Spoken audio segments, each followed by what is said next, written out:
তো hello guys, আসসালামু আলাইকুম। সবাই কেমন আছেন? আশা করি অনেক অনেক ভালো আছেন। তো আজকে আপনাদের সাথে যেটা শেয়ার করব সেটা হলো আমাদের গ্রামের একটা অনেক সুন্দর জায়গা। তো ওইখানে অনেক দূর দূর থেকে মানুষ আসে আর তারা জায়গাটা অনুভব করে। আর আপনাদেরকে দেখানোর জন্য আজকে আমি আর আমার ভাই রওনা হলাম। তো যাওয়ার পথে দেখি আমাদের নরসুন্দা নদীতে এক ভাই জাল দিয়ে মাছ ধরতেছে। তো আমি আর আমার ভাই ওইখানে একটু দাঁড়ালাম দেখার জন্য। তো মাছ ধরা শেষ করে আমরা আবার রওনা হলাম ওই জায়গায় যাওয়ার জন্য। তো আপনারা দেখতেই পারতেছেন যে আমরা ওইখানে পৌঁছে গেছি, আর একটু সময় লাগবে। তো কথা বলতে বলতে দেখতেই পারতেছেন যে আমরা ওই জায়গায় চলে এসেছি। আর সত্যি বলতে ওই জায়গার সৌন্দর্যটাই হলো যে পুকুরের চারদিক দিয়ে সুপারি গাছ। আর ওই জায়গায় আসলে সত্যি অনেক ভালো লাগে আর মনটাও অনেক ভালো হয়ে যায়।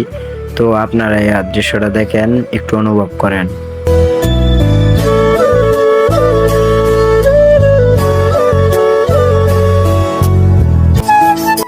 তো আমরা আসলাম, অনেকক্ষণ হয়ে গেল, তাই এখন বাড়িতে চলে যাব। বাড়িতে চলে যাওয়ার জন্য রওনা দিয়ে দিতেছি।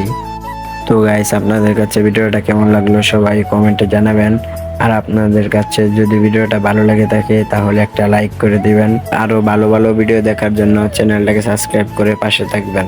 আবারও দেখা হবে নতুন কোনো ভিডিওতে।